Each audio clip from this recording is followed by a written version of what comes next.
Animal diseases that belong in horror movies by Casual Geographic. Why are you running?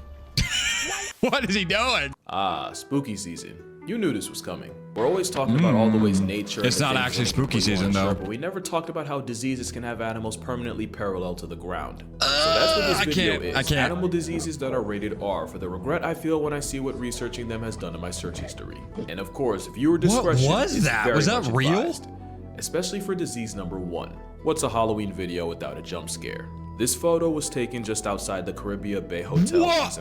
Are those his nipples? Those things are like 2 inches long. My God. Me likey. Zimbabwe of what appears to be a hairless baboon. The deep-pelted primate appeared to be an outcast, only following her troop from a distance, almost as if she had been rejected for her appearance. Oh, looks like a vampire. And according to a nearby vet, the most likely cause for this abandoned baboon's condition, mange.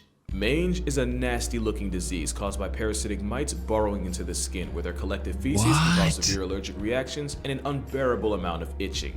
That's why the main calling card of mange is turning animals into the most down-bad version of themselves. And while the word mangy is usually an insult reserved for dogs, these mites can be a certainty from anything from foxes to— Bro, what kind of a bitch of a bug do you gotta be to infect a sweet dog?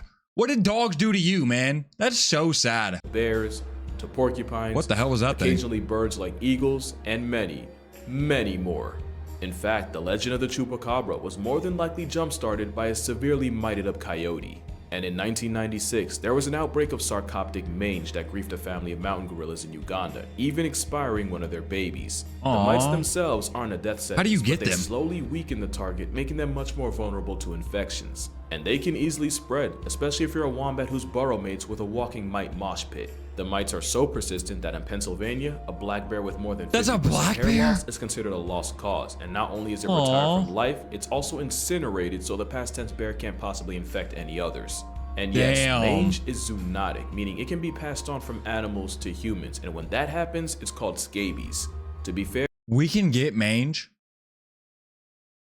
That is terrifying. I had no idea. I shouldn't be watching this video. I'm gonna be more anxious now than I ever was before, and I was already like up here with anxiousness. It's normally easy to treat in people, but those with weak immune systems or those we can treat it. Suppressants can find themselves gatekept from a life of comfort. There's also Demodex mites, which shack up in hair follicles, and even a couple species that make their home in the human eye. What? So yeah, mange just might be the most aesthetically upsetting ailment here. The polar opposite of the next disease, because where mange is visually visceral, zoochosis is almost purely psychological. You've probably heard of the condition where animals in captivity do the same thing over and over with no goal or purpose, almost like they're in a trance. And one of the most popular examples of this are those videos of elephants swaying back and forth. Except zoochosis is much more than that. Of course, you have your swaying and almost neurotic pacing around their enclosure, but the zoochosis signature also includes excessive grooming, personal punishment like self-biting and self-mutilation, turning puke into an infinite food glitch, and coprophagia, even in animals that— Wait, they eat their own puke? To be honest, like if you were an animal meant to prowl miles of jungle, and you're stuck in like a 50 by 50 enclosure inside of a zoo, you're gonna go crazy. This isn't a disease. This is, I'm bored as shit. I'm finna lick myself more than usual. Now, if you're puking and eating your own puke, that seems a lot worse than licking yourself more than often. That doesn't seem like it should be the same disease, right? Normally do it. But the disturbing part is, like mange, it's believed that zoochosis can also be contagious. If an animal is housed next to one exhibiting the stereotypes associated with it, chances are that same animal will too. This captive psychosis— Wait, yeah, so like, I remember at some point in my life where I didn't do anything besides sit in my room for like entire summers. I would be beating my shit multiple times a day, every day. Did I have zoochosis? I was doing the same thing over and over again. Who knows?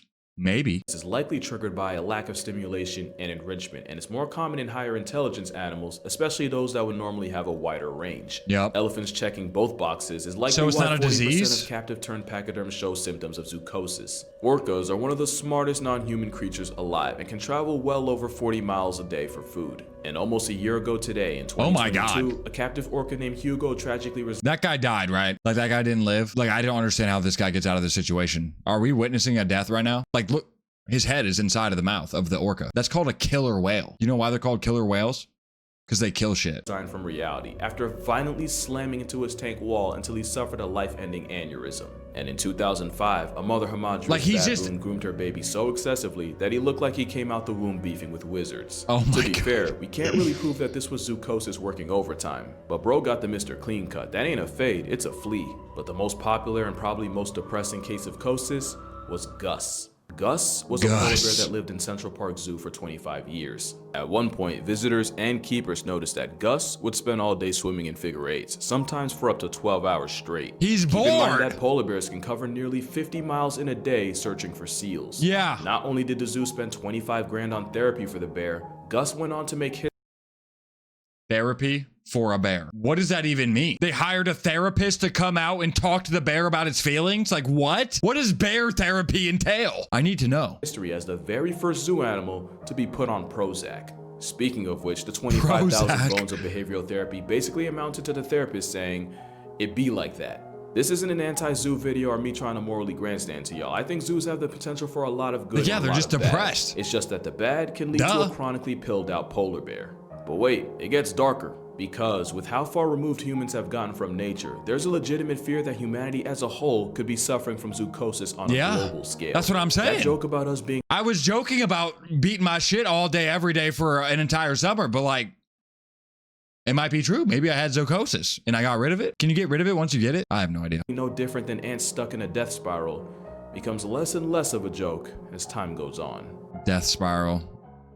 That's crazy. Do you remember the Will Smith movie I Am Legend? You know, before his wife publicly neutered him and then smoked both his family jewels in 2-packs? Well, the post-apocalyptic movie started with a doctor attempting to re-engineer the measles virus in an attempt to find a cure for cancer. Instead, infecting 99% of the making them race. vampires? A pretty good example of what can happen when humans try to play God with the natural order. Another I love that example movie. is what happened in Florida, specifically Silver Springs State Oh Park. shit, I live in Florida. It's Florida's very first tourist attraction, famous for having a couple Tarzan movies shot there. And in the 1930s, tour boat operator Colonel Toohey was looking for a way to spice up his jungle cruise ride. So he brought in 6 Reese's macaques and had them placed on a small island in the park. And it was at this moment, they f***ed up. Apparently, nobody involved was told that the monkeys could swim, and the moment they touched down on dry land, the macaques proceeded to swim out to the main. Like, what do you think? They were just gonna stay on the island? What? Well, I guess if you really thought monkeys could not swim at all, it depends how far the island is away from like other islands. But like, I'm assuming the Jungle Cruise, like you're not going out in the middle of the ocean or something. So yeah, of course the monkeys are gonna escape. God, dude, some people are just so dumb. And following lots of multiplying without a calculator, there are now currently hundreds of rogue macaques, with a good number of them carrying a deadly herpes virus. Herpes B is an incapacitating condition that can cause Why is he looking at me like that? Permanent neurological damage, and a permanent lease in a casket-shaped condo. Now, fear-mongering aside, the chances of catching it from a monkey are incredibly rare. Bro, if I seen this shit in the wild, like, I would just simply die. What am I gonna do to that? Look at me. Do I look threatening like this monkey? I don't think so. He's gonna kill me. Those are bite cock off teeth right there. My cock will be removed. And he's short too, so what's the first thing he's going for? Like, I don't want to live after that. But not rare enough to be zero. In 1997, a researcher was working with a Reese's when she was splashed in the eye by indeterminate fluids. Even after immediately flushing her eye out for several minutes, the monkey pissed in her eye? Died December 10th, 1997, almost exactly 6 and weeks then she after died. First being exposed. Imagine getting pissed on by a monkey and then dying because the piss was infected. That's crazy. Your family will never stop talking about that. Hey, remember great-great-great-grandma who got pissed on by a monkey and then died? Good times. To the Center of Disease Control, since 1932, there have been 51 cases of people being infected with the B virus. That's so sad, bro. And an 80% mortality all because one idiot puts the monkeys on an island. The same fatal virus is currently being backpacked by up to a quarter of the hundreds of macaques running around the Sunshine State. Am I allowed to sue this guy? They shed the potent virus through their saliva. So far, there's no known case of one of these Marion County monkeys passing off the virus to a human. The problem is, the monkeys have managed to lose their natural fear of humans. You think he came in her eye? I don't know about that one. Well, who knows? There was even one incident where the park had to be shut down after a family was threatened and chased by an especially malicious macaque. It's the worst kind of invasive. Oh my God, it's dude. 100% our fault. And although the virus peddling primates haven't caused okay, don't say it's our fault. Just because I'm also a human doesn't mean I take blame for what one idiot human did. That's speciesist. I didn't do that shit. Human body, it's definitely one of those cases of F around and find out. One of the most unsettling diseases in nature is a sickness that affects deer, known as chronic wasting disease. Oh my God. Because it essentially destroys the animal from the inside out. That is so scary to me. Is a transmissible spongiform encephalopathy, a name that literally comes from the fact type of disease is a transmissible spongiform encephalopathy, Spongiform encephalopathy, I don't know.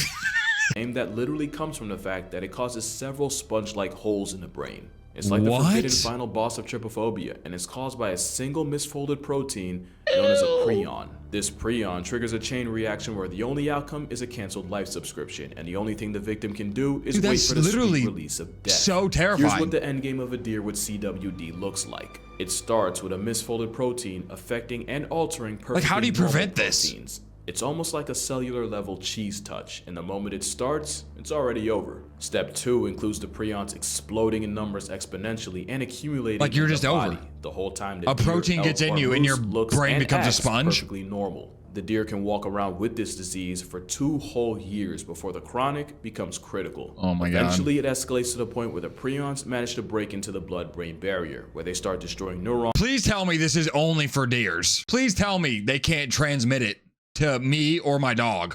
Putting enough holes in the brain to get it cursed out by an octopus, and slowly wasting the poor, unexpecting deer. Deer with CWD seem unable to process anything around them, including danger, and if predators or playing freeze tag on the freeway doesn't take them off the senses, they die a slow and painful death. That's so terrible. That's so terrible. How is this real life? The nightmare doesn't end once the deer does, since the prions responsible can exist in an area years after the victim and can even be absorbed by plants and contaminated soil. Absorbed by plants? They don't just leach into groundwater. In fact, the only surefire way to eliminate a prion is literally that.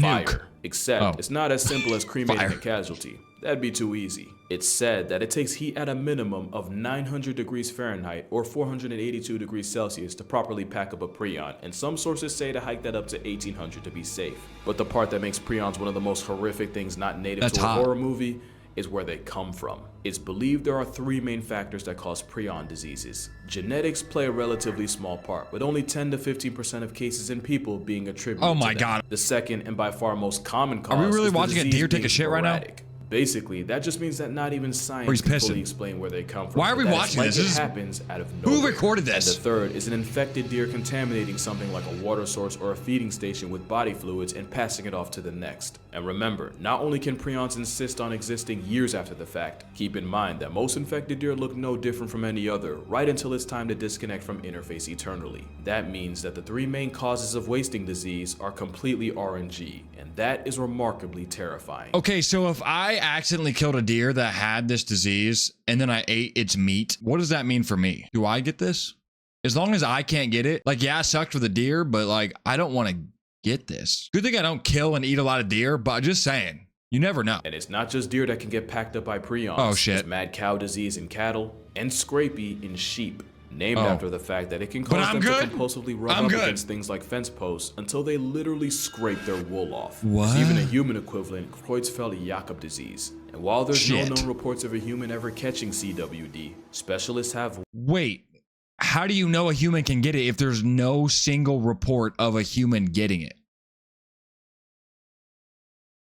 How do you know? Warned that with the thousands of CWD infected animals eaten by people, what am I looking at? That is that a deer head with a spine? Be transmitted to people. What the hell? But maybe it's still a lot better than the last, and in my opinion, the most horrific disease in this video. What did I click on? Rabies one of the harshest death sentences nature can rabies. serve. It is 100% transmissible to humans. Yeah. Rabies is said to bury Everyone knows rabies. 60,000 people a year, and since the most common way to get it is through dog bites, it's the worst in places with a high stray population. Which is why India, a country that criminalized murking stray dogs, has about 20,000 names crossed off the census a year by rabies. Jesus. And it's children that are especially at risk, with about 40% of deaths coming from those These 15 poor years dogs, old man. and younger. Here's what it's like to be turned into a statistic by rabies. It starts with the virus entering the peripheral nervous system, usually through a bite. Then, it travels inside you through nerves until it reaches part of the central nervous system, or the spinal cord. From there, it's a straight shot directly to the brain, and at this point, you can start drafting your will cause ain't no way. While you can treat the virus before it reaches the brain, once it does, you're almost guaranteed to become a WUS. The virus then multiplies and spreads throughout the body, slowly killing you from the brain out. But the underrated and truly sinister aspect of rabies is how it seemingly rewires your brain for its own purposes. One of the telltale signs of rabies is a crippling fear of water, where just the sight or suggestion of it can cause incredibly painful spasms in the throat and larynx. What? At the same time, the virus attacks the salivary glands, causing excessive drooling and the foaming at the mouth the disease is famous for. And that's because the virus is most concentrated in the mouth, and swallowing or drinking water would dilute it. So the hydrophobia helps keep the mouth and all the nastiness inside as potent as possible. Oh, that makes sense. That's not the only way rabies manipulates its mark. There's believed to be 3 stages of rabies in animals. You got the prodromal stage, and that's where the animal might start showing minor changes. Dude, I need to go hug my dogs. And then you got the phase likely everyone associates with rabies, the excitative stage. It's been called furious rabies since it's characterized by heightened aggression and random outbursts of violence. Animals that would normally be wary of people such as foxes I can't believe rabies exists completely out of nowhere with bites. And remember, being a water bigot just makes that bite that much more toxic. And then there's a paralytic. Like, dude, imagine you're just existing and some rabid, rabies-infected animal jumps out of a bush and bites your shit. Not only are you traumatized by the bite, but now you have rabies. And if you don't get it treated immediately, it will reach your brain and kill you. What the hell? How does this exist? How have we not come up with a way to like vaccinate ourselves? Is there a vaccine for this shit? Is it a virus? I don't even know. I don't like it though. Dumb stage, where the animal appears unaware and disconnected from the world around it. This is where you might see a normally introverted mammal show zero fear in humans. But don't be fooled, they're still liable to bite to serve the virus's purpose. The nightmare usually ends with the animal flatlining to respiratory arrest as its body finally just gives up. And your fate is almost no better. Dude, the worst part about this is my dogs would be the ones to get this shit because they will go up to any animal they come across and sniff it to death, literally. Like a couple nights ago, they found a possum. They were all over that shit. I don't know if they were trying to eat it or they were just trying to be like, hey, friend, what's good? Like they thought it was a little dog or something. I don't know. But the possum, if it had rabies, could have bit my dog and my dog would have been cooked. But instead, the possum just like literally acted dead. It was the most hilarious shit I've ever seen in my life. But imagine a world where that possum has rabies. It's rare. I looked it up. It's rare for a possum to have rabies, but they can have it. I think it said something like they run too cold or too warm for rabies to live inside them. It doesn't matter because it could have happened and my dog would have been cooked. And you know what? I don't even know what I don't even want to think about my dog dying because I don't know how I would be able to handle that. No. Better if you're a human, since rabies has one of the highest KD ratios of any disease, even though it's also one of the oldest. It flexes a nearly 100% fatality rate, but nearly means there's still a chance. In 2004, 15-year-old Gina Giese contracted rabies after being infected by a bat, and the moment she started experiencing symptoms, she was... You can just be chilling and a bat can swoop down from the sky, bite your shit, and now you're cooked. Are you joking? What kind of world do we live in? It's a missile strike. How do you avoid a bat? They blend in with the night, swoop down, we're cooked. How are we not all dead? How? Statistically speaking, a walking corpse. Dr. Willoughby, who had studied up on rabies, figured their last chance was to put the teenager in a coma in a last-ditch effort to save her brain and give her body a reasonable chance to fight off the virus. About a week after she was induced, Gina miraculously started producing rabies antibodies, and after Eurostepping death, she would go through the grueling rehab of relearning how to walk, talk, and even stand. Because even when you're lucky, it ain't easy being Giese. She became the first person to ever survive the rabies virus without a vaccination, and even went on to start a family. But don't get it twisted, the Milwaukee protocol that saved her has been used on 41 people. And only 6 have survived. The ones that do still run the risk of waking up severely disabled, which is the best you can do when negotiating with death, since that's exactly what treating rabies is. Like that shit could just happen. Debilitating disease, and even though it takes about 1 to... The only way to avoid this is to never go outside again. Us gamers, we're chilling. We'll never get infected. All we got to do is continue to not touch grass until we die, and we're chilling. I found the cheat code. 3 months to show symptoms after being infected. There have been cases of people walking around with the virus for for 7 years. At the same What? time, if the virus manages to invade you close enough to your brain, you can easily be down bad less than a week after being exposed. With a virtually 100% kill rate and the thousands that lose their lives to it a year, it's definitely one of the most unforgiving viruses out there. Which is why the greatest basketball player of all time isn't Michael And that's how you get Furious George. That's what I just said.